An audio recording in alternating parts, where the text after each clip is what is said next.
صل على سيدنا ومولانا محمد وعلى سيدنا علي وسيدتنا فاطمة وسيدتنا زينب وسيدنا حسن وسيدنا حسين وعلى آله وصحبه وبارك وسلم. اللهم صل على سيدنا ومولانا محمد صاحب التاج والمعراج والبراق والعلم دافع البلاء والوباء والقحط والمرض والألم اسمه مكتوب مرفوع مشفوع منقوش في اللوح والقلم سيد العرب والعجم اسمه مقدس معطر مطهر منور في البيت والحرم شمس الضحى بدر الدجى صدر العلا نور الهدى كهف الورى مصباح الظلم جميل الشيم شفيع الأمم صاحب الجود والكرم والله عاصمه وجبريل خادمه والبراك مركبه والمعراج سفره وفوق سدرة المنتهى مقامه وقاب قوسين مطلوبه والمطلوب مقصوده والمقصود موجود سيد المرسلين خاتم النبيين شفيع المذنبين أنيس الغريبين رحمة للعالمين راحة العاشقين مراد المشتاقين شمس العارفين سراج السالخين مصباح المقربين محب الفقراء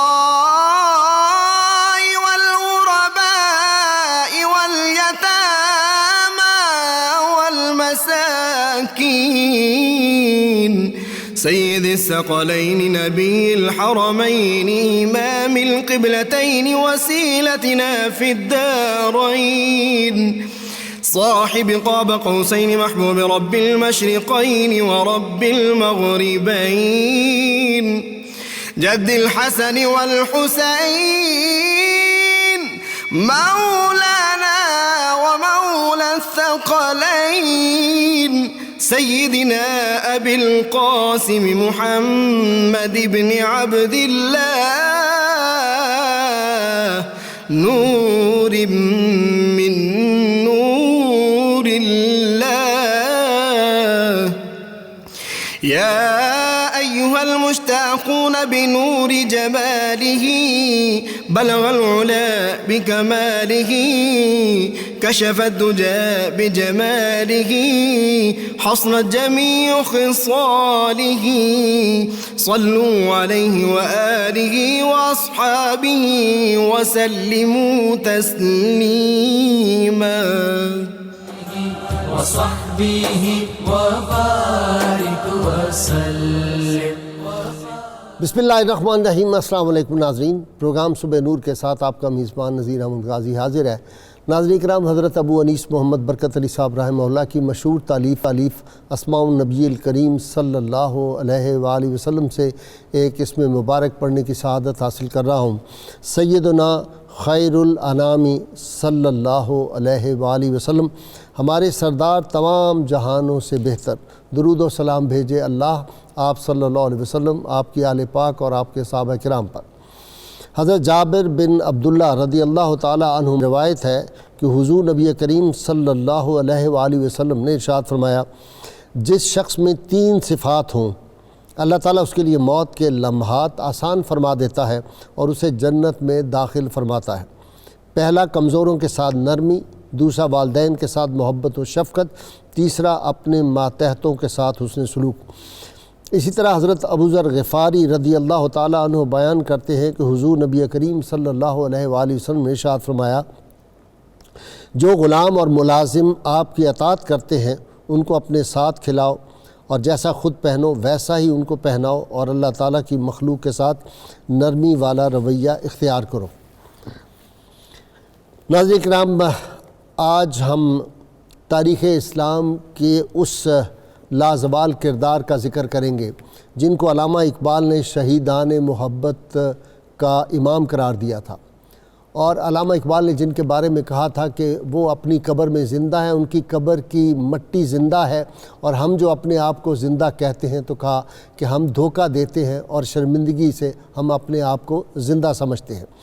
یہ وہ مرد مومن تھا جو مرد مومن تھا، مرد میدان تھا، عالم تھا، عابد تھا، جری سپاہی تھا، جس کو علامہ اقبال نے کہا ہندوستان میں آخری مجاہد جو ہے مسلمانوں کا وہ تھا، سپہ سالار تھا، بہترین حاکم و منتظم، ایک تجربہ کار سیاستدان، صاحب بصیرت، عوامی رہنما، عوام دوست قائد، اتحاد بین المسلمین کا داعی، انتہائی وسیع الظرف، اور وہ جو کہتے ہیں نا کہ الفضل ما شاہدت بہ الاعداء، کہ حضرت علی رضی اللہ تعالیٰ نے فرمایا کہ انسان کی عظمت یہ ہے کہ دشمن بھی اس کی تعریف کریں اور اس کی عظمت کی گواہی دیں۔ آج ہم اسی کا ذکر کر رہے ہیں جس نے کہا تھا کہ شیر کی ایک دن کی زندگی گیدڑ کی 1000 سالہ زندگی سے بہتر ہے۔ آج میں اپنی نوجوان نسل کے لیے کچھ حوالہ جات لایا ہوں۔ یہ پہلا میں حوالہ پڑھ رہا ہوں۔ یورپ میں سانگز آف شیولری، یہ جو مشہور گیت ہوتے ہیں بہادروں کے گیت، اس کا ایک زمانے میں بڑا رواج تھا۔ اس کو کہتے ہیں کینٹو کہتے ہیں اس کو، یہ بہادری کے جو گیت ہوتے ہیں۔ آج اتفاق سے میرے ساتھ 2 حضرات میرے مہمانوں میں ایم اے انگلش ہے، اس لیے میں ان کے لیے بھی خاص یہ چیز ڈھونڈ کے لایا ہوں۔ تو جس سے بہت بہادر سے متاثر ہوتے تھے انگریز، اس کے بارے میں وہ بہادری کے یہ گیت لکھتے تھے۔ 9 گیت سر ہنری نیو بولٹ نے لکھے ہیں۔ آج کی شخصیت ہماری ممدو جو ہے، شیر میسور، شیر مشرق، سلطان ٹیپو رحمۃ اللہ علیہ، ان کے بارے میں لکھا۔ میں صرف ایک پہلے پڑھ کے سنا رہا ہوں آپ کو۔ لکھتا ہے نیو بولٹ کہ دی سلیپ دیٹ ٹیپو صاحب slip hears not the cry of man, the faith that Tipu Sahib keeps, no judge on earth may scan, he is the Lord from whom ye hold spirit and sense and limb, fetter and chain are all ye gain who dare to plead with him۔ میں اس کا آسان ترجمہ کر دوں اپنے نوجوانوں کے لیے۔ وہ کہتا ہے کہ ٹیپو سلطان جو نیند سوتا ہے وہ غفلت کی نیند نہیں، اس کی آنکھیں سوتی ہیں، دل نہیں سوتا۔ وہ کہتا ہے جو اس کا ایمان اور عقیدہ کی وہ قوت تھی اس کے پاس کہ روئے زمین پر کوئی اس کو سمجھ نہیں سکتا، صرف وہی اس کو سمجھتا ہے جس کے قبضہ قدرت میں سلطان کی روح ہے، احساس ہے اور جسمانی اعضاء ہے، یعنی رب تعالیٰ ہی اس کی عظمتوں کو جانتا ہے۔ آگے کہتا ہے کہ اگر کسی بھی دشمن نے ٹیپو سے الجھنے کی کوشش کی تو وہ اپنے آپ کو زنجیروں اور بیڑیوں میں پائے گا۔ ناظرین، 1929 میں سرنگا پٹم میں جب علامہ اقبال ان کی قبر پہ حاضر ہوئے تو علامہ کی عجیب حالت تھی، علامہ بے خود ہو گئے تھے، آنکھوں سے آنسو روا تھے، اندر گئے۔ فاتحہ پڑھنے کے بعد سب ساتھیوں کو کہا آپ باہر چلے جائیں، سب ساتھی باہر آ گئے۔ علامہ 1.5-2 گھنٹے اتنا روئے کہ ان کی آنکھیں جو تھیں وہ سرخ ہو گئی تھیں، اور وہ جو سیاہ پتھر کا وہ جو ایک بنا ہوا تھا پلر، اس کے ساتھ کھڑے علامہ تھام کے روتے رہے۔ جب باہر آئے تو لوگوں نے کہا کہ جناب یہ فرمائیں کوئی پیغام بھی ٹیپو سلطان نے دیا؟ تو علامہ نے کہا کہ ٹیپو نے ہماری آج بھی رہنمائی کر رہا ہے، اس نے ہمارا استقبال کیا ہے، اور کہا کہ پیغام یہ دیا ہے ٹیپو سلطان شہید رحمۃ اللہ علیہ نے، در جہاں نتواں اگر مردان عزیز ہم چو مرداں جاں سپردن زندگیست۔ اگر تو مردوں کی طرح زندہ رہنا تمہارے لیے ممکن نہ رہے تو پھر زندگی یہ ہے کہ مردوں کی طرح جان دے دو۔ وہ اکبر آبادی نے کہا تھا کہ جو دیکھی ہسٹری میں نے تو پھر کامل یقین آیا، جسے مرنا نہیں آیا اسے جینا نہیں آیا۔ اللهم صل على سيدنا ومولانا محمد وعلى سيدنا علي وسيدتنا فاطمة وسيدتنا زينب وسيدنا حسن وسيدنا حسين وعلى آله وصحبه وبارك وسلم. اللهم صل على سيدنا ومولانا محمد وعلى سيدنا علي وسيدتنا فاطمة وسيدتنا زينب وسيدنا حسن وسيدنا حسين وعلى آله وصحبه وبارك وسلم. اپنا شروع کر رہا ہوں تو نولی صاحب آپ سے علامہ نے جو وصیت لکھی ہے ٹیپو سلطان کی مسلمان قوم کے نام، اے جوئے آپ بڑھ کے ہو دریائے تند و تیز، ساحل تجھے عطا ہو تو ساحل نہ کر قبول، اور صبح ازل یہ مجھ سے کہا جبرائیل نے، جو عقل کا غلام ہو وہ دل نہ کر قبول، اور باطل دوئی پسند ہے حق لا شریک ہے، شرکت میانہ حق و باطل نہ کر قبول. جی گائی صاحب، بالکل آپ نے بڑا اچھا ٹیپو سلطان کا ابتدائی تعارف بھی کروا دیا. عرض یہ ہے کہ ٹیپو سلطان گائی صاحب ہماری تاریخ کی غیر معمولی شخصیت ہیں. ہندوستان کے اندر جب انگریز کے قبضے کا اور غلبے کا کے اندر اضافہ ہوا، ظاہر شروع تو وہ بہت پہلے سے ہی ہو گیا تھا ایسٹ انڈیا کمپنی کے ذریعے سے، کہ انہوں نے ہندوستان کے جغرافیائی حوالے سے، تجارتی حوالے سے، سیاسی حوالے سے بہت سارا اختیار یہاں پہ حاصل کر لیا تھا. لیکن وہ ٹیپو سلطان کو اپنے راستے کی ایک بڑی رکاوٹ سمجھتے تھے. 4 مئی 1799 کو جب ٹیپو سلطان کی شہادت ہوئی تو ہندوستان کی تاریخ میں یہ 2 لحاظ سے غیر معمولی واقعہ تھا. ایک تو یہ کہ ٹیپو سلطان کی شہادت کے ساتھ ہی انگریز کے راستے سے قبضے کی جو رکاوٹیں تھیں وہ ختم ہو گئیں. تبھی اس نے کہا تھا نا جنرل ہیرس نے ناش پہ ان کی کھڑے ہو کے ان کے جسد اطہر کے پاس کہ آج سے ہندوستان ہمارا ہے. اچھا، دوسرا اہمیت یہ ہے گائی صاحب جو ہمیں نہیں بھولنی چاہیے کہ ٹیپو سلطان کی شہادت انگریز کے قبضے کے خلاف ریزسٹنس کا ایک پہلا بنیادی دن تھا، قدم تھا، کیونکہ یہ پوائنٹ آف انسپائریشن تھا. ٹیپو جس طرح شہید ہوا، والٹر اسکاٹ نے لکھا ہے کہ نیپولین بڑا بہادر تھا، لیکن میں حیران ہوں کہ نیپولین نے وہ انجام قبول نہیں کیا جو ٹیپو نے کیا. کیونکہ ٹیپو کی جو عظمت ہے اور بہادری ہے اس کا مجھے عشر اشیر بھی نیپولین کی زندگی کے آخری دنوں میں نظر نہیں آیا. کاش کہ نیپولین اس وقت ٹیپو سے آ کے مل جاتا، مدد وقت پہ بھیج دیتا. کیونکہ جب وہ کہتا ہے جب نیپولین سے تخت و تاج لیا جا رہا تھا اس کا رویہ کچھ اور تھا، اور جب قلعے کے اندر انگریز فوج داخل ہو گئی تو فرینچ ایڈوائزر جو تھا، ملٹری ایڈوائزر ٹیپو کا، اس نے کہا کہ آپ نکل جائیں، بعد میں کر لیں گے.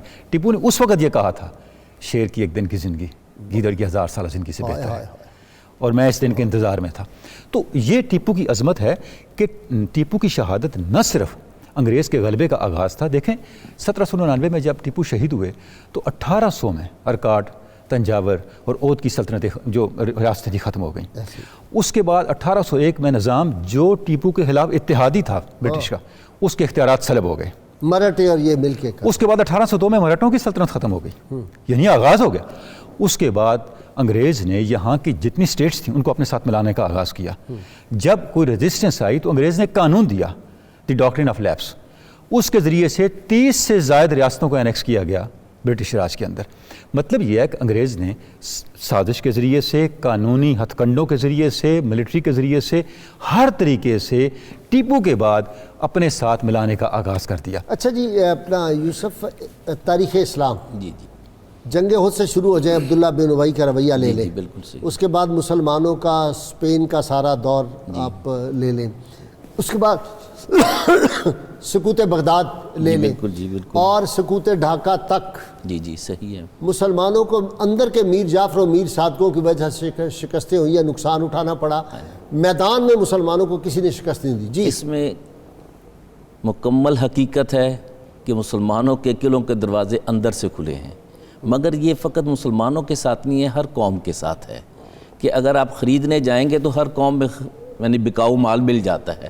اصل معاملہ یہ ہے کہ آپ نے خریدار کو اپنے وطن میں آنے کیوں دیا، اور ٹیپو سلطان کا یہ تھا کہ اس نے انگریزوں کے ساتھ کوئی تجارت نہیں کی۔ صحیح بات ہے۔ اور اس نے آج ہی کی طرح انگریزوں نے جیسے کیا ہے، الائیڈ فورسز کہلاتی ہیں یہ متحدہ، 1756 میں بنگال ختم ہوا، 1761 میں یہ ایک ریاست چھوٹی سی قائم ہوئی، جو کرشنا راج کے دور میں تو 13 صوبے تھے، 13 یعنی ولیج تھے، اور جب یہ ختم ہوئی ہے تقریباً 40 سال رہی ہے ٹیپو سلطان اور ان کے والد حیدر علی، تو تقریباً 40 سال میں 36 صوبے تھے، اور وہاں پر نظام دکن بھی تھے، وہاں پر محمد علی راونکوٹ نے بھی ذکر کیا ہے، اسی طرح مرہٹے تھے جو آج بھی انڈین آرمی کی یعنی بیس ہے۔ یہ سارے مارشل ریسز ہیں۔ انگریز تھوڑے تھے، انہوں نے ایک کام یہ کیا کہ مسلمانوں کو متحد نہیں ہونے دیا، جس کی خواہش تھی سلطان کی بے بہا کہ سب متحد ہو جائیں اور اس غیر ملکی بدیسی ریاست کو ختم کریں۔ ترکی سلطان کو لکھا، افغانوں کو لکھا، یہاں نظام کی منتیں کی، اس کو جا کے بھیجے تحفے طائر کے مان جاؤ۔ ہاں جی، اور حقیقت یہ ہے کہ ٹیپو سلطان ایک تو ویسے منگلور جو ہیں عباسی، انہوں کا بڑا پیارا ایک انہوں نے مصرع لکھا ہے شعر، سحر کا کام ملا اس کو ہائے شام کے وقت، کہ وہ کام جو آج ہونا چاہیے تھا وہ انہوں نے 200 سال 300 سال پہلے کیا، اور اس میں کمال یہ تھا کہ ان کی شخصیت بھی مثالی ہے، ان کا طرز حکومت بھی مثالی ہے، اور ان کی ریاست بھی مثالی ہے۔ آج بھی اسے مملکت خداداد کہا تھا، انہوں نے خود لفظ دیا تھا، اور پاکستان کو بھی قائد اعظم نے مملکت خداداد کہا ہے۔ اصل چیز یہ ہے کہ جیسے کہ ٹیپو سلطان کا جو کمال تھا کہ وہ دوست شناس تھے اور دشمن شناس تھے، وہ دشمن کو دشمن سمجھتے تھے، دوست نہیں بناتے تھے، اور دوست کو دشمن نہیں بناتے تھے، حتیٰ کہ وہ جو غدار تھے ان کے ساتھ بھی نرمی سے رویہ اپنایا کہ روز محشر کہیں میں پکڑا نہ جاؤں۔ اور یہ جو کیفیت ہے ہمیں یہ دیکھنا چاہیے، پاکستان جو ہے یہ ریاست میسور کا ایک نعمت ہے ہمیں جو ملی ہے، اور ان کا تصور تھا کہ ان کا جو خون تھا یہ آج اسی کا صلہ ہمیں ملا ہے، پاکیزہ خون کا، اس قربانی کا۔ جی بالکل، اور اس میں جو بات ہے کہ یہ یونٹی آف کمانڈ جو ہوتی ہے، اور یونٹی آف ایکشن اور یونٹی آف پرسنالٹی، جس کو حضرت علامہ نے ابھی کہا ہے باطل دوئی پسند ہے، حق لا شریک ہے، شرکت میانائے حق و باطل نہ کر قبول۔ ان کی شخصیت میں یکجائی تھی، وہ یکجائی تھی اپنی امت کے ساتھ، اور امت کے تصور نے اس ریاست کو مثالی ریاست بنایا۔ اور اگر آپ ان کے نظم و ضبط میں جائیں گے تو آپ کو حیرانی ہوگی کہ ان کے دور میں خوشحالی تھی، اتنی خوشحالی تھی کہ خود انگریز رائٹرز لکھتے ہیں کہ پورے ہندوستان میں اتنی خوشحالی نہیں تھی، کوئی شک نہیں۔ اور ان کے دور میں بینکنگ سسٹم تھا، ان کے دور میں ٹیکس فری سسٹم تھا، ان کے دور میں ٹریڈنگ سینٹرز تھے، فقط یہی نہیں ورلڈ میں، جو مسقط بھی تھے، جدہ بھی تھے، عمان بھی تھے، پتہ نہیں کہاں کہاں۔ اچھا جی کپتان صاحب، علامہ بہت دکھی تھے، انہوں نے کہا کہ ٹیپو کی قربانیوں کو ہم نے بھلا دیا اور ٹیپو کو بھی ہم نے بھلا دیا۔ یہ جو شعر ان کا مشہور ہے یہ اسی طرف اشارہ ہے، میں کہ میری غزل میں ہے آتش رفتہ کا سراغ، میری تمام سر گزشت کھوئے ہوا کی جستجو۔ جی بسم اللہ الرحمن الرحیم۔ ٹیپو سلطان رحمۃ اللہ علیہ ایک عظیم مسلمان جرنیل تھے، اور نہ صرف عالم اسلام کے جرنیل تھے بلکہ عالم انسانیت کی آزادی اور وفا کے استعارہ کے طور پر ان کا نام لیا جاتا ہے۔ یہ آپ نے جو اقبال رحمۃ اللہ علیہ کا شعر پڑھا ہے، بہت شاندار علامہ اقبال نے ان کو خراج تحسین پیش کیا ہے۔ غالباً انہی کے بارے میں، ان جیسے عظیم سپوتوں کے بارے میں انہوں نے لکھا تھا، بھروسہ کر نہیں سکتے غلاموں کی بصیرت پر کہ دنیا میں فقط مردان حر کی آنکھ ہے بینا۔ ٹیپو سلطان رحمۃ اللہ علیہ نہ صرف ایک حکمران تھے بلکہ ایک مخصوص نظریہ کے حامل تھے، جس کی بنیاد آزادی، حریت، انسانی مساوات، عدل و انصاف اور اسلام کے قیمتی سنہری اصول۔ انہوں نے بہت پہلے جن رہنماؤں نے سامراج اور استعمار کے پیچھے جو چھپی ہوئی اصل جو مذموم مقاصد تھے ان کو بھانپ لیا تھا۔ بعد میں یہی اگر آپ دیکھتے ہیں کہ ان کی جو قربانیاں ہیں، میں تو یہ سمجھتا ہوں کہ بر صغیر پاک و ہند میں جو آزادی کی تحریک ہوئی اس سے انہی سے وہ متاثر ہو کر ہمارے جو بعد میں جو ہمارے رہنما زومال آئے، ملت تھے، جس طرح سر سید احمد خان نے آ کے اور آگے جا کے مسلم لیگ اور دو قومی نظریہ کی بنیاد پڑی، اور آج یہ چیز بالکل عیاں ہو چکی ہے کہ جو مسلمان اور ہندوستان، ہندو اور مسلمان آپس میں وہ مل نہیں سکتے، مختلف قومیں ہیں، ایک تعصب پایا جاتا ہے۔ جو قائد اعظم کہتے تھے وہ آج سچ ثابت ہو رہا ہے دلی کی سڑکوں پہ۔ یس، اگر آپ یہ دیکھتے ہیں کہ جو تاریخ میں جو شخصیات، جو قداور شخصیات ہیں، وہ ہر 50 سال یا 100 سال کے بعد آپ کو ایک شخصیت نظر آئے گی، وہ جو نظریات ان کے ہوئیں گے، پھر ان کے اوپر سازشیں غالب آ جاتی ہیں، پھر کوئی دوسرا آ جاتا ہے کہ جس طرح نواب سراج الدولہ کے بارے میں علامہ اقبال رحمۃ اللہ علیہ نے فرمایا کہ دنیا میں کہ اہل ایمان بصورت خورشید جیتے ہیں، ادھر ڈوبے جہاں میں اہل ایمان بصورت خورشید جیتے ہیں، تو یہ وہ لوگ ہیں ادھر ڈوبے ادھر طلوع ہوئے۔ ٹیپو سلطان رحمۃ اللہ علیہ نے ایک بہت عظیم جرنیل تھے کہ بہت ہی شاندار ان کی خدمات ہیں۔ اس زمانے میں جو برطانیہ اور فرانس میں جو معاملات تھے، انقلاب فرانس کا زمانہ تھا، اور مونارکی، شہنشاہیت اور جو نوبلٹی ہے اشرافیہ اور عام آدمی، ان کے درمیان جو تناؤ تھا، اسی کے ضمن میں انقلاب فرانس تھا، چل رہا تھا، اور اس کے جو اثرات تھے وہ بر صغیر میں بھی تھے، بیکاز بر صغیر میں جو مسلمان تھے وہ ہندوؤں کا جو ذات پات کا نظام ہے اور عدم مساوات، اس سے بری طرح عاجز اور تنگ آ چکے تھے۔ تو اس لیے جو مسلمان حکمران بالعموم اور ٹیپو سلطان بالخصوص، انہوں نے ایک ایسی جگہ پر ان کی ریاست تھی اور انہوں نے جو کام کیا وہ پورے ہندوستان کی آزادی کے لیے کام کر رہے تھے۔ اگر آپ میسور کی جو ریاست ہے وہ نقشے پر دیکھیں، جنوبی ہند میں وہ ریاست ہے، اور وہاں پر جو انگریزوں کی جو آمد ہوئی ایسٹ انڈیا کمپنی کے لبادے میں، اور آہستہ آہستہ بڑھتی پورا کالونیلزم پھیل گیا، وہ مدراس اور منگلور کی جو بندرگاہیں ہیں اس راستے سے ہندوستان میں داخل ہوئے۔ انگریزوں کو پوری طرح معلوم تھا کہ اگر یہ علاقہ ان کا سیکیور نہیں ہے تو ہندوستان میں ان کے قدم نہیں جم سکتے۔ میسور کی شمال میں جو ریاست تھی وہ حیدرآباد دکن تھی، وہ اتنی وین نہیں رکھتے تھے، ناعقبت اندیش مسلمان حکمران وہاں پر موجود تھے، حالانکہ بڑی رچ ریاست تھی، وہ روک سکتے سونے تھے۔ کی چڑیا اسی وجہ سے کہا جاتا آپ کو میں ایک بڑی اہم بات سر فوجی نقطہ نظر سے بتانا چاہتا ہوں کہ جو مال مویشی ہے، میں تو یہ سمجھتا ہوں کہ یہ سب سے بڑا فوجی ہتھیار تھا۔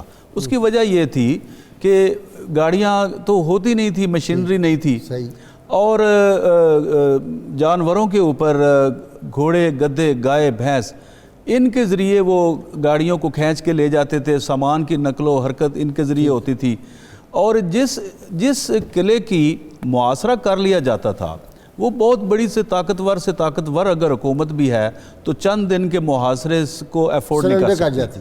تو یہ جو جانور وغیرہ جو تھے اور یہ جو نقل و حرکت جو ہونی تھی، یہ انگریز انگلینڈ سے تو لا نہیں سکتے تھے، ان کو ہندوستان میں فوجی نقل و حرکت کرنے کے لیے یہاں کی جو مقامی حکومتیں ہیں ان کا تعاون درکار تھا، تو وہ مراٹھوں نے پرووائڈ کیا اور نظام دکن نے، اور دونوں کو تاریخ جو ہے وہ اچھے الفاظ سے یاد نہیں کرتی۔ ٹیپو کا نام جو ہے وہ قیامت وہ آج بھی اچھا جی، علامہ اقبال نے کہا کہ اوپر کی مٹی چاند اور سورج سے زیادہ روشن ہے، یہ کہا۔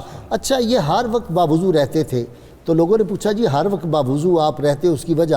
انہوں نے کہا کہ مسلمانوں کو طہارت سے قلبی طہارت بھی جو ہے وہ نصیب ہوتی ہے، اور پھر جب مسجد اعلیٰ کا افتتاح ہوا تو وہاں اعلان ہوا کہ آج پہلی جماعت کرانی ہے، وہ امامت کرائے جس نے کبھی کوئی نماز جس کی قضا نہ ہوئی ہو۔ تو بڑے بڑے علماء اور اس وقت بڑے بڑے لوگ تھے وہاں پہ، تو دائیں بائیں سب دیکھنے لگ گئے۔ آخر میں ٹیپو نے نگاہیں نیچے جھکائی ہوئی تھی اور اس نے کہا یہ راز آج فاش کرنا پڑے گا، تو آگے بڑھے۔ پہلی مسجد اعلیٰ میں جو باجماعت نماز ہوئی وہ ٹیپو سلطان نے پڑھائی۔ جی بھائی صاحب، اس لیے علامہ نے ٹیپو سلطان کو خراج تحسین پیش کرتے ہوئے فرمایا نا کہ از نگاہ خواجہ بدر و حنین، فقر سلطان وارث جذب حسین، سبحان اللہ، کہ خواجہ بدر و حنین حضور اکرم صلی اللہ علیہ وسلم کی وہ نگاہ کرم ہے ٹیپو پر کہ اس کا جو فقر ہے وہ حسینی جذب کا وارث ہے۔ یہ نہ ہوتا تو وہ فیصلہ کیوں کرتے؟ وہ پھر اپنے فرینچ ایڈوائزر کی بات مانتے ہیں نا، نکل جاتے۔ بالکل ٹھیک ہے، ایسا نہیں کیا۔ رفت سلطان از این سرائے ہفت روز نوبت او در دکن آباد ہنوز. اس فانی دنیا سے سلطان تو چلے گئے, ان کا تذکرہ آج بھی زندہ ہے. اور گائی صاحب بی جے پی کی حکومت آنے سے پہلے تک ہر سال یوم پیدائش منایا جاتا تھا میسور میں سلطان کا. اچھا, ابھی ختم کیا انہوں نے, بی جے پی کا جو موجودہ حکومت آئی ہے سیٹ اپ, یعنی کانگریس تک جو تھا, یعنی 2014 کے بعد سے یہ منقطع ہوئے.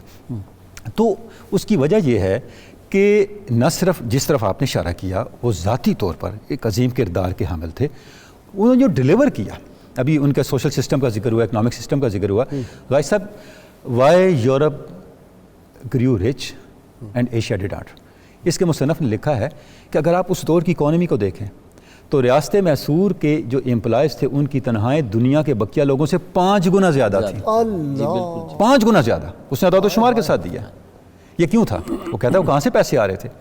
سلطان نے ایگریکلچر کو پروموٹ کیا, سلطان نے آبپاشی کمال کر دیا. آبپاشی کے والے سے بات سن لیں, دریائے کاویری پہ پہلے ڈیم کا آغاز سلطان نے کیا.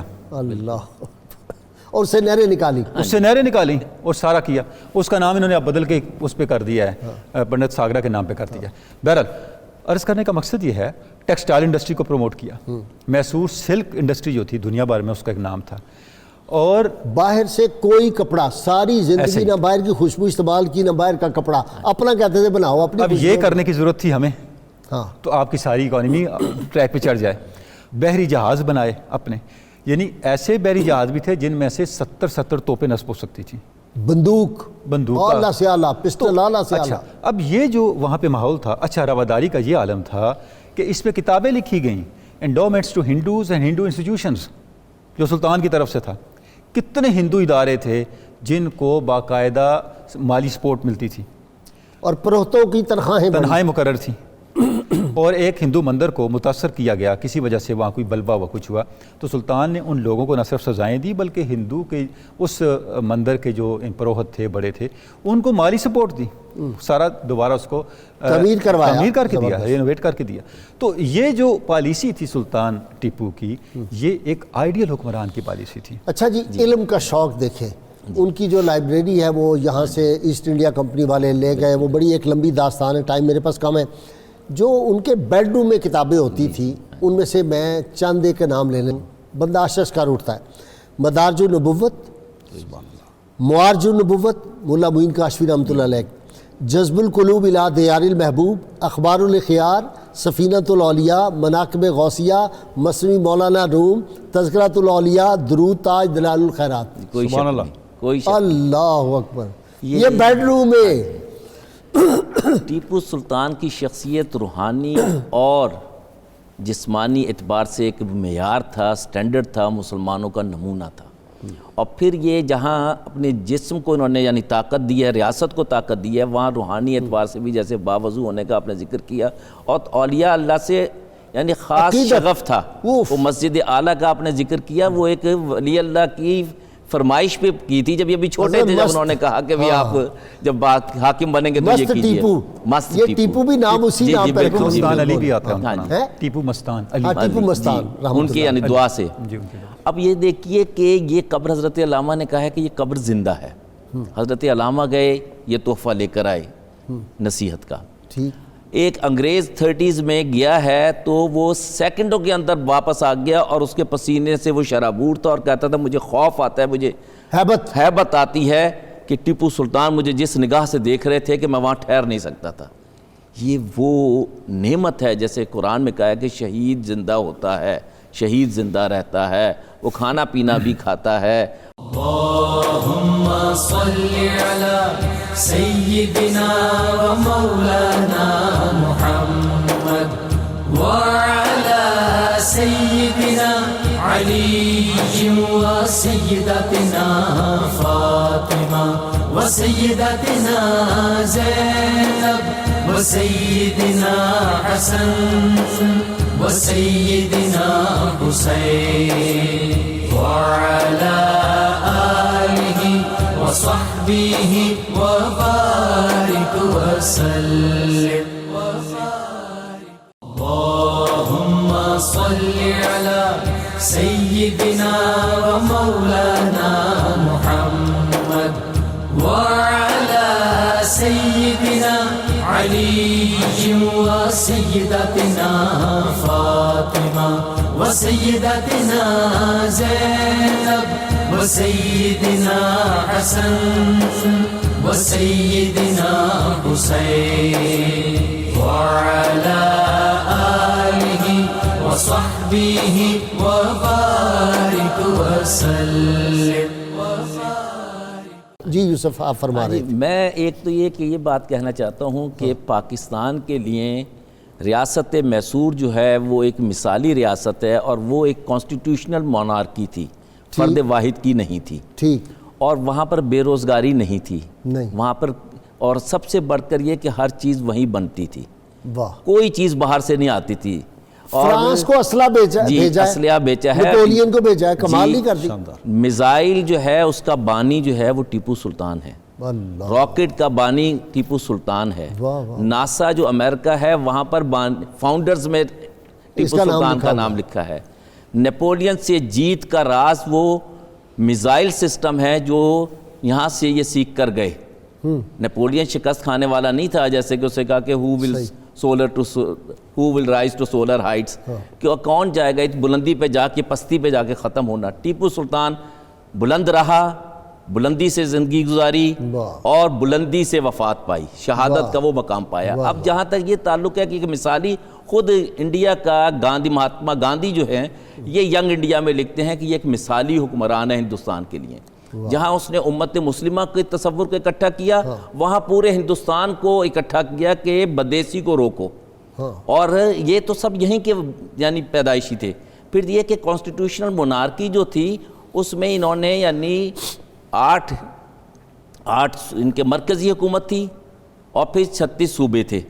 اور ان کا نظام جو تھا وہ اس طرح تھا کہ ایک بھی شخص مظلوم نہیں تھا. انہوں نے جاگیرداری سسٹم مکمل ختم کر دیا تھا، زمینداری سسٹم مکمل ختم کر دیا تھا، اور ٹیکس جو تھا وہ زمیندار کو نہیں دیا جاتا تھا، وہ ڈائریکٹ حکومت کو دیا جاتا تھا. جی اور ان کے کپتان صاحب اب آپ مکمل کریں. شہادت ہے مطلوب و مقصود مومن، نہ مال غنیمت نہ کشور کشائی. وہ ایکسپینشنزم تو وہ کر نہیں رہے تھے، وہ صرف اپنی ریاست اور بالخصوص بر صغیر کی جو سرحدیں تھیں ان کی حفاظت کر رہے تھے. ان کی جو فوجی مہمات میں جو کامیابیوں کا بھی ذکر ہوا کہ مرہٹوں کو انہوں نے شکست دی، یہ مل جایا کرتے تھے کبھی کسی کے ساتھ کبھی کسی کے ساتھ. اور پھر انہوں نے میسور کی پہلی جنگ جو ہے اور دوسری جنگ جو ہے وہ انگریزوں کے خلاف جیتی، بلکہ نظام مرہٹا الائنس کے ساتھ انگریزوں نے حملہ کیا تھا. جو سب سے بڑی جو فوج اس زمانے میں پائی جاتی تھی انگریزوں کے مقابلے کی ٹکر کی فوج تھی ان کے پاس. ذرا ان کا دیکھیے کہ جو کسی کے ذہن میں اگر یہ ہے کہ وہ ریاست کی کشادگی کے لیے کام کرتے تھے، نہیں ایسا نہیں. آپ ذرا دیکھیے کہ ان کی تلوار میوزیمز میں پڑی ہوئی ہیں، ان کے اوپر کندھا کیا تھا. پہلا تو اللہ تعالیٰ کی حمد، الحمدللہ رب العالمین، یہ آیت اس پہ کندھا ہے. پھر لکھا ہے ومن نصر الا من عند اللہ العزیز الحکیم. اور پھر فرمایا کہ ساتھ قرآن کی آیت لکھی انت مولانا فانصرنا علی القوم الکافرین. اور پھر لکھا ان ینصرکم اللہ فلا غالب لکم. یہ دیکھیے وہ آزادی کے لیے، ہندوستان کی آزادی کے لیے کام کر رہے تھے. اچھا انہوں نے جو نیپولین کی فوج کے لیے اسلحہ تیار کر کے رکھا ہوا تھا، آپ وہ اس اسٹریٹجی پہ کام کر رہے تھے کہ نیپولین ہلکا پھلکا ہو کر اپنے دستے لے کر وہاں پر پہنچ جائے. 50,000 بندوقیں وہاں سے برآمد ہوئی اور 9,000 کے قریب جو میزائل جو ڈاکٹر صاحب نے کہا ہے میسورین میزائل. اور بعد میں جو انہوں نے انگلستان لے گئے اور کنگریو راکٹ کا نام دے کر اس کو لانچ کیا. وہ اتنے جدید نظریات کے حامل تھے کہ نہ صرف جرنیل تھے بلکہ اکنامکس کے اوپر بڑی مفکر اور اکونومسٹ ایک ہی وقت میں. اتنی خوبیاں. پرل فشری، انگلینڈ سے ڈائیورز منگوائے کہ ہندوستان کے سمندروں میں موتی پائے جاتے ہیں، اور جنوبی ہند میں گولڈ مائننگ کا آغاز کروایا. واہ. اور ایک کتاب، ایک رسالہ لکھا، ایک مینول لکھا کہ فتح المجاہدین کے نام سے رسالہ ایک لکھا جس میں میزائل کی ٹیکنالوجی اور اس کے بارے میں لکھا.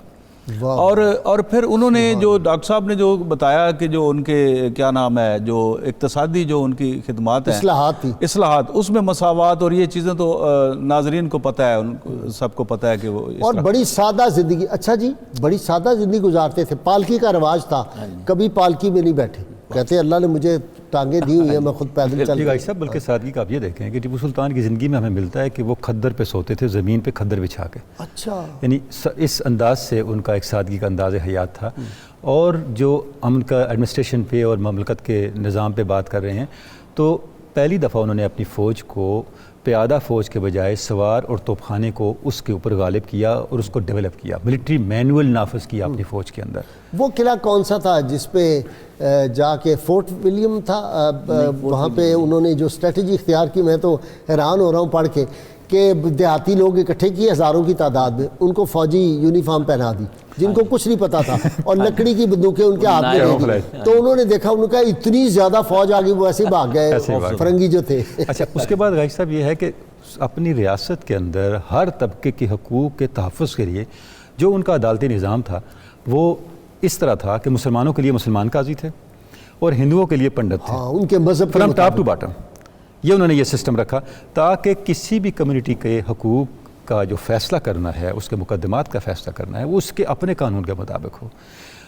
جس سطح پہ بھی آپ دیکھتے ہیں سلطان ٹیپو کا نظام مملکت جو تھا وہ آپ کو ایک آئیڈیل سٹیٹ کا جو ہے وہ ریفلیکشن دیتا ہے، اس کا ایک اظہار کرتا ہے. یہی تو سبب تھا کہ آج تک جو ہے وہ ایک عزت کے ساتھ اس کا نام موجود ہے. انگریز سب کچھ کرنے کے باوجود بھی ریاست میسور کے شہریوں کے دلوں سے سلطان ٹیپو کی عزت کو اور وقار کو اور محبت کو ختم نہیں کر سکا. سبب کچھ اور ہے، تو خود جسے سمجھتا ہے. زوال بندہ مومن کا بے زری سے نہیں، یہ کاش سمجھ آ جائے. بے زری سے میرا خیال ہے ہمارے ملک میں نا جو بڑی بڑی ہوتی ہیں نا، مثلا president house, prime minister house, ہماری اسمبلیاں، وہاں یہ لکھا ہونا چاہیے. اور غازی صاحب ان کی جو حمیت تھی اس کا اندازہ آپ اس سے کریں، جب نظام نے اپنے داماد کو ایلچی بنا کے بھیجا سلطان کے پاس صلح کے لیے، تو جو بات چیت ہوئی، بعد میں سلطان نے اپنا اسپیشل ایمبیسڈر بھیجا نظام کے پاس ایک خط دے کے. اس خط کو آپ دیکھیں، اس میں سلطان نے لکھا کہ آپ کچھ اور بات کر رہے ہیں، لیکن میں آپ کی اطلاع کے لیے عرض کر رہا ہوں کہ میں اپنے وطن کا اور اپنی ملت کا ادنا خادم ہوں، خادم امت محمدیہ ہوں، اور اپنے وطن کو اپنی ماں جیسا سمجھتا ہوں، اور اپنی جان مال سب کچھ اس پہ قربان کرنا سعادت سمجھتا ہوں. یہ انگریز کی سازش ہے کہ وہ آپ کو میرے ساتھ ملاقات نہیں کرنے دے رہا. آپ مرہٹوں سے ڈرتے ہیں، آپ میرے ساتھ ملیں، ہم دونوں مل کے مرہٹوں کا مقابلہ کریں گے. اور آخری بات، کیا یہ بہتر نہیں ہے کہ آپ اور ہم مسلمان ہیں، خاندانی روابط اور رشتے کیوں نہ قائم کر لیں؟ ہاں، وہ بھی کہا، تاکہ ہمارا جو عدم اعتماد کی جتنے بھی امکانات ہیں وہ ختم ہو جائیں. اللهم صل على سيدنا ومولانا محمد وعلى سيدنا علي وسيدتنا فاطمة وسيدتنا زينب وسيدنا حسن وسيدنا حسين وعلى آله وصحبه وبارك وسلم. اللهم صل على سيدنا ومولانا محمد وعلى سيدنا علي وسيدتنا فاطمة وسيدتنا زينب وسيدنا حسن وسيدنا حسين وعلى آله وصحبه وبارك وسلم. وہ کہتے ہیں سنو اے ساکنان بزم گیتی، صدا کیا آ رہی ہے آسماں سے کہ آزادی کا ایک لمحہ ہے بہتر غلامی کی حیات جاوداں سے. میں یہاں اسی حوالے سے کہنا چاہوں گا کہ ہندوستان میں دوسرا پاکستان دکن میسور میں بنے گا اور جلدی بنے گا انشاءاللہ. ڈاکٹر نذیر قریشی صاحب نے کہا ہوا ہے. ہاں جی، یہ سب اہل دل اس پہ کام کر رہے ہیں اور یہ بہت جلد بنے گا، کیونکہ وہ خطہ زیادہ دیر مظلوم نہیں رہ سکتا اور وہاں کی آبادی بھی بلک میں مسلمان ہوگی. جو کچھ مودی کر رہا ہے اس کے ریئیکشن کے طور پہ مجھے تو لگتا ہے وہ جو ہے نا ڈیوائن اکاؤنٹیبلٹی اور ڈیوائن وہ جو سسٹم ہے وہ بھی کام کر رہا ہے. مگر ڈیوائن اکاؤنٹیبلٹی یہاں پر بھی شروع ہوگی. یہ تو ابھی اسٹیٹ شروع ہوئی ہے نا. ڈیوائن اکاؤنٹیبلٹی میں فقط تیر کی طرح لوگ سیدھے ہوں گے اور پاکستان کو وہ کردار ادا کرنا پڑے گا جو میں شیر ہند ٹیپو سلطان نے اس وقت ادا کیا تھا، اور آج وہ جب وہ ادا کریں گے تو پھر یہ پھیلتا چلا جائے گا۔ حضرت برکت علی جی انہوں نے بھی جی بالکل لدھیانوی نے جو فرمایا ہوا ہے، جی بالکل، پاکستان کی تقدیر پھیلنا ہے۔ پاکستان شام کے وقت نہیں بنا، صبح کے وقت بنا ہے، واہ، اور لیلۃ القدر کی رات بنا ہے، آنے والی ہے۔ اس رات پھر جاگنا چاہیے جی، سارے پاکستان جاگیں اور کہیں کہ ہم نے جو وعدہ اللہ اور اللہ کے رسول سے کیا تھا اس کو پورا کرنے کے لیے ہم وقت تیار ہیں، اور جو ہم سے غلطی ہے اس کی توبہ کرتے ہیں۔ جی جو ٹیپو سلطان رحمۃ اللہ علیہ کی جو جنگی حکمت عملی، آخری جنگ، چوتھی جنگ جس میں ان کی شہادت ہوئی، اگر آپ ان کی حکمت عملی کا مطالعہ کریں تو آپ حیران ہوئیں گے، اس کو شکست ہو ہی نہیں سکتی۔ انہوں نے یہ کیا تھا کہ اپنے قلعہ بند ہوئے تھے، اور شارٹ رینج 2 کلومیٹر رینج تھی ان کے راکٹ کی، اور اس سے ذرا شمال کی طرف ایک سلطان پٹ کے مقام پر ایک توپ خانہ بہت بڑا تھا، جہاں پر مشہور ترین جنرل ویلیزلی کو ان کے دیوان پورنایا نے شکست دی۔ یہ ہوا کہ 4 مئی 1799 کو جیسے ہی قلعے کے قریب پہنچے تو 1 گھنٹے کے اندر میر صادق انہوں نے دروازے ہی کھول دیے، ورنہ شکست اندر کے میر جعفر اور میر صادق ہمیشہ امت کو میر صادق۔ جی آپ کا بہت شکریہ تینوں کا۔ ناظرین کرام، کتاب الشفا سے جی نسخے کا وقت ہو گیا ہے۔ یہ جادو ٹونا سے حفاظت کا نسخہ ہے جی۔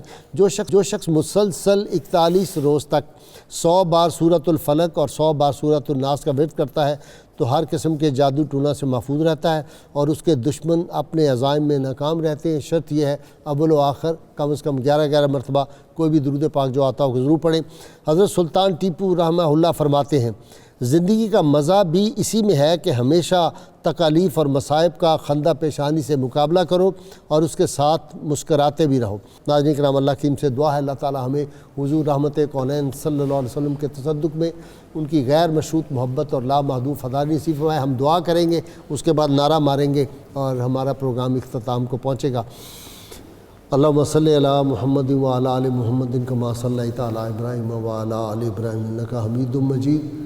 ربنا آتنا فی الدنیا حسنہ وفی الآخرۃ حسنہ وقنا عذاب النار وادخلنا الجنۃ مع الابرار یا عزیز و یا غفار یا رب العالمین یا ارحم الراحمین۔ لا الہ الا انت سبحانک انی کنت من الظالمین فاستجبنا له ونجیناہ من الغم وکذالک ننجی المؤمنین۔ یا الہ العالمین، یہ جو آنے والا جمعہ حکومت نے اعلان کیا ہے کہ یہ یوم توبہ ہوگا، اللہ کریم ہم سب مل کر اور ساری ملت اسلامیہ مل کر اللہ کی اس روز ہم تیری بارگاہ میں ابھی سے توبہ کر رہے ہیں، ہر لمحہ تجھ سے توبہ کرتے ہیں۔ اللہ کی ہماری توبہ کو قبول فرما، ہمیں اخلاص سے توبہ کرنے کی توفیق عطا فرما۔ اللہ کریم اپنے محبوب کریم صلی اللہ علیہ وسلم کی دعاؤں کے صدقے، اہل بیت اطہار کی دعاؤں کے صدقے، اللہ کریم امہات المومنین کی دعاؤں کے صدقے، صحابہ کرام کی دعاؤں کے صدقے ہم سے یہ مصیبت جو آئی ہوئی ہے اس کو دور فرما دے۔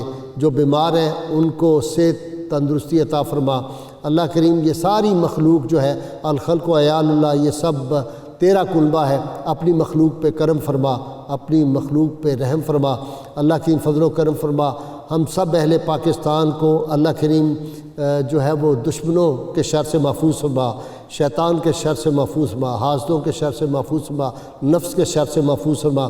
اہل پاکستان کی حفاظت فرما، اس کی حفاظت کرنے والوں کی حفاظت فرما۔ آپ آپس میں باہمی الفت و محبت عطا فرما۔ ایک ہو مسلم حرم کی پاسبانی کے لیے نیل کے ساحل سے لے کر تا بخاک کاشغر۔ اے مالک ملک، ہماری مسجدوں کی رونقوں کو بحال کر دے، اپنے گھر کے دروازے ہم پہ کھول دے، اپنے محبوب کے در کو ہمارے اوپر کھول دے۔ اللہ کریم فضل و کرم کے معاملے فرما، ہمارے مدرسوں کی رونقیں، ہماری کالج اور یونیورسٹیوں کی رونقوں، ہماری بازاروں کی رونقیں جو ہے ان کو بحال فرما دے۔ رمضان پاک 2 روز بعد شروع ہونے والا ہے، مالک ہماری مسجدوں کو آباد فرما دے، مالک کرم فرما دے، یہ مصیبت دور فرما دے۔ وصلی اللہ تعالیٰ علی خیر خلقہ ہی و نور عرشہ و زینت فرشہ محمد و آلہ و صحابہ اجمعین برحمتک یا ارحم الراحمین۔ اللهم صل على سيدنا ومولانا محمد وعلى سيدنا علي وسيدتنا فاطمة وسيدتنا زينب وسيدنا حسن وسيدنا حسين وعلى آله وصحبه وبارك وسلم.